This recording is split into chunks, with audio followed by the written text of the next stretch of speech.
Hello dear students, good morning. कैसे हैं आप सभी? मुझे उम्मीद है आप सभी स्वस्थ होंगे। आज का ये अपना वीडियो क्लास 9th के लिए है। सब्जेक्ट एसएसटी का पार्ट हिस्ट्री से है और अपना चैप्टर फर्स्ट है फ्रेंच रिवॉल्यूशन। पेज नंबर अपने हैं 7। पेज नंबर है 7। जल्दी से अपनी बुक को ओपन कर लीजिए और हमारे साथ ज्वाइन हो जाइए। लास्ट क्लास में हमने पढ़ा था a growing middle class envisages an end to privileges, यानी कि उभरता मध्य वर्ग जो था उनके जो विशेषाधिकार जो उनको मिले हुए थे उनके अंत की उन्होंने क्या की थी, कल्पना की थी, इमेजिनेशंस किया था उन्होंने। ठीक है, आज हम पढ़ेंगे accounts of lived experience in the old rhythm, यानी कि प्राचीन प्रजातंत्र में हुए अनुभवों का क्या करना, हमको विवरण करना है। अकाउंट्स ऑफ लिव्ड एक्सपीरियंस, जितने भी अनुभव हुए थे ओल्ड रिज्म में, उसका हम क्या करेंगे, यहाँ पे विवरण करेंगे। चलो स्टार्ट करते हैं। George Danton, who letter became active in revolutionary politics, wrote to a friend in 1793, looking back upon the time when he had just completed his studies। कौन है जॉर्ज डेंटन? क्या कर रहा है ये? अपने एक मित्र को, यानी फ्रेंड का मतलब मित्र, उसको एक लेटर लिख रहा है। क्यों? Who letter became active in revolutionary politics, राजनीतिक क्रांतिकारी में या राजनीतिक के अंदर वो क्या कर रहा है, जब वो एंटर हुआ उस समय वो अपने एक फ्रेंड को लेटर लिख रहा है। कब? 1793 में। लुकिंग बैक अपॉन, वो क्या कर रहा है, पीछे की ओर देख रहा है। He had just completed his study, जब उसने अपनी स्टडी कंप्लीट की थी उसी समय का वो समय अपने फ्रेंड को एक लेटर लिख के बता रहा है। ठीक है। I was educated in the residential college of Plessis, मैं कहाँ से हूँ, एजुकेटेड हूँ, शिक्षित हूँ। कहाँ से? In the residential college of Plessis, Plessis का एक आवासीय कॉलेज है, मैं वहाँ से क्या हूँ, एजुकेटेड हूँ, मतलब वहाँ से मैं पढ़ा हुआ हूँ। ठीक है। There I was in the company of important man, वहाँ पर मुझे कंपनी मिली थी, यानी कि साथ मिला था, सानिध्य मिला था। किसका? इम्पोर्टेंट मैन, यानी महत्वपूर्ण लोगों का। वंस माई स्टडी एंडेड, एक बार जब मेरी स्टडी कंप्लीट होती है, ख़त्म होती है, I was left with nothing, मैं बिल्कुल क्या था, मेरे पास कोई काम नहीं था, नथिंग, कुछ भी नहीं।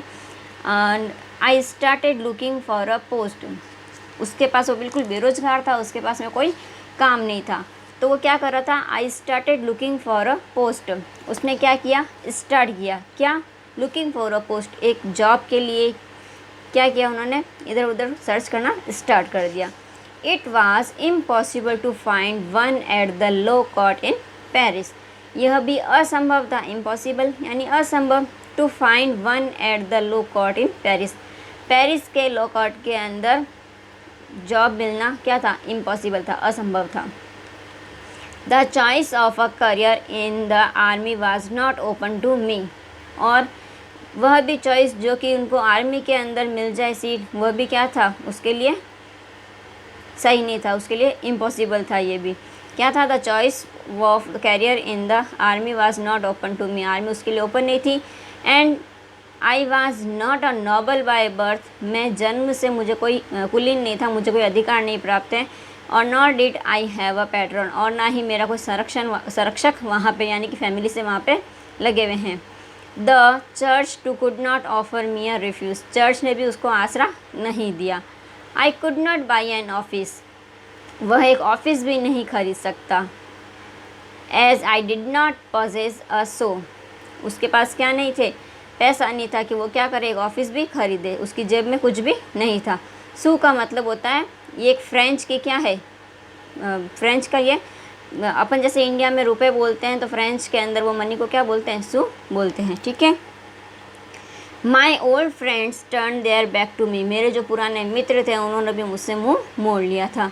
The system had provided us with an education without however offering a field where our talents could be utilised, system ने क्या किया, हमें एजुकेटेड तो कर दिया, लेकिन बिना किसी एक प्लेटफॉर्म के जहाँ पर वो क्या कर सके, अपना टैलेंट दिखा सके। ठीक है। सेकंड नंबर पे हम आते हैं। An Englishman Arthur Young travel through France during the years from 1787 to 1789 and draw details description of his journey. He often commented on what he saw. एक इंग्लिश मैन था, एक अंग्रेज़ था जिसका क्या नाम था, Arthur young. Travel through France, उन्होंने क्या की थी, फ्रांस की यात्रा की थी। कब, during the years of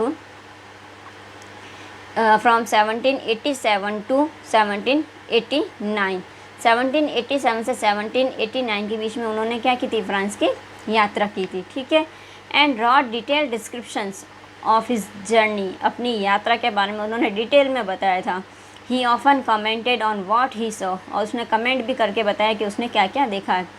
he who decided to be served and waited upon by slaves, ill treated slaves at that must be fully aware that by doing so he is placing his property and his life in situation which is very different from that we would be in had we chosen the service of free and well treated men.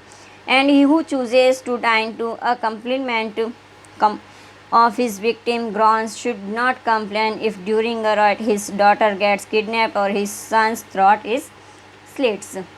उसने क्या किया था, जो कौन था, Arthur young था, उन्होंने क्या लिखा था कि जो भी जितने भी ये सेवा में जो लोग लगे हुए हैं, इनकी जो सेवा कर रहे हैं, इनकी जो गुलामी कर रहे हैं, तो उनके साथ जो बुरा व्यवहार करने वाले हैं उनको ये पता होना चाहिए कि वो क्या कर रहे हैं, इस समय अपनी ज़िंदगी को ऐसी स्थिति में डाल रहे हैं जो बिल्कुल जो एक्चुअल जो स्थिति उससे क्या हो, बिल्कुल डिफरेंट है, बिल्कुल अलग है, कि जिसमें उन लोगों से भी वो क्या करे, बेहतर बर्ताव करे, जो बिहेवियर करे वो थोड़ा बेहतर करे, अच्छा करे, जो अपने पीड़ितों की क्या कर सकते हैं, कराह भी नहीं सुन सकते हैं।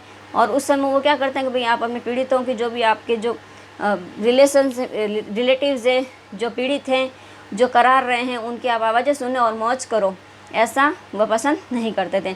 उन्हें ऐसा लगता है कि देश में जब दंगे होते हैं तो उसके दौरान जब अगर आपकी बेटी का क्या होता है, किडनैप होता है, during dot his daughter gets kidnapped, अगर उनकी बेटी क्या होती है, किडनैप्ड होती है, and his son's throat is slits, और उनके बेटे का जब गला काट दिया जाता है तो क्या उनको फिर क्या करना चाहिए, उस समय अपने दुखड़ों को नहीं रोना चाहिए, ठीक है। इसके आगे नेक्स्ट पेपर पे आएंगे हम।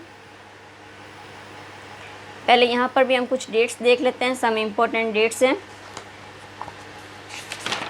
पेज नंबर अपना 8 है, सम इम्पोर्टेंट डेट्स, ठीक है। Louis 16 become king of France, faces empty treasury and growing discontent with in society of the old rhythm. 1774 में लुई 16 क्या बना था, फ्रांस का किंग बना था, यानी कि राजा बना था। और जब वो राजा बना था उस समय वहाँ का जो खजाना था वो बिल्कुल क्या था, खाली था। और 1789 के अंदर क्या हुआ था, conventions of east state general, third estates form national assembly, the Bastille is stormed peasant revolts in the countryside. 1789 में ईस्ट स्टेट जनरल ने क्या किया था, आह्वान कर दिया था कि third state forms national assembly, third state क्या करेगी, नेशनल असेंबली को गठन, थर्ड स्टेट का क्या होगा, नेशनल असेंबली में गठन होगा। The Bastille is storm, Bastille के ऊपर क्या किया गया, हमला किया गया। Peasants revolve in the country side, और पीजेंट्स जो थे, किसान क्या कर रहे थे, बिल्कुल विद्रोह कर रहे थे। 1791 में, 1791 में a constitution is frame to limit the powers of the king and the guarantee basic rights to all human beings. क्या किया जाए, कॉन्स्टिट्यूशंस बनाया जाए जिसमें क्या हो, लिमिट हो, यानी कि अंकुश लगाया जाए, किसके ऊपर, राजा की शक्तियों के ऊपर। And guarantee basic rights to all human beings, और सभी मनुष्यों को क्या मिले, सामान्य अधिकार मिले, उनके जो बेसिक अधिकार जो है वो उनको क्या वो मिले। 1792 and 93 France became a republic, the king is beheaded, overthrow of the Jacobin Republic, और डायरेक्टरी रूल्स फ्रांस। फ्रांस क्या बन गया था, एक रिपब्लिक बन गया था, यानी कि गणतंत्र बन गया था। The king is beheaded, king का सिर काट कर उसको मार दिया गया था। कौन था फ्रांस का king, Louis 16। Overthrow of the Jacobin republic, a Directory rules France, और जैकोबिन का भी ख़त्म हो गया था पावर। अब किसका डायरेक्टरी रूल्स फ्रांस, अब फ्रांस के ऊपर डायरेक्टरी रूल्स थे, ठीक है। 1804 के अंदर क्या हुआ था, Napoleon becomes emperor of France, annexes large parts of Europe. Napoleon क्या बन गया था, फ्रांस का राजा बन गया था, ठीक है।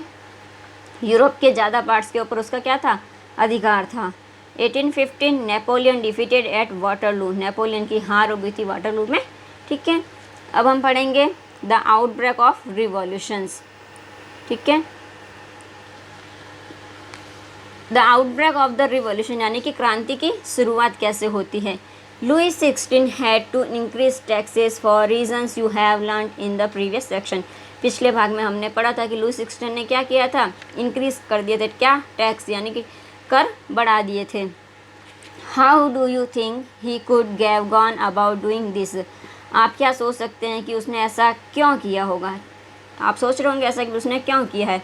In France of the old regime, the monarch did not have the power to impose taxes according to his will alone. France के अंदर प्राचीन जो राजतंत्र है उसके अंदर जो भी किंग है वो अकेला ही ये फैसला नहीं ले सकता है कि क्या किया जाए, टैक्स को बढ़ाया जाए, ठीक है, उसके पास इतनी शक्ति पावर नहीं होती है। Rather he had to call a meeting for the East State Journal which would then passes his proposal for new taxes. क्या करता है वो, एक मीटिंग बुलाता है ईस्ट स्टेट जनरल की, जो क्या करता है उन प्रस्तावों को पास करता है। प्रपोजल का मतलब प्रस्ताव किसके, न्यू टैक्स के, नए करों के। Then east state General was a political body to which the 3 estates and their representative. Estate General जो क्या है, एक राजनीतिक संस्था है जहाँ पर क्या होता है, तीनों स्टेट्स के लोग, तीनों स्टेट्स के प्रतिनिधि भेजे जाते हैं।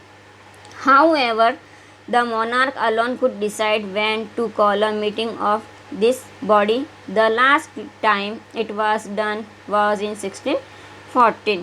क्या हुआ था, लेकिन द मोनार्क जो साम्राज्य था, जो शासक था, alone could decided when call a meeting, वह अकेला ही डिसाइड करता है, वह अकेला ये निर्णय लेता है कि मीटिंग को कब बुलाया जाए।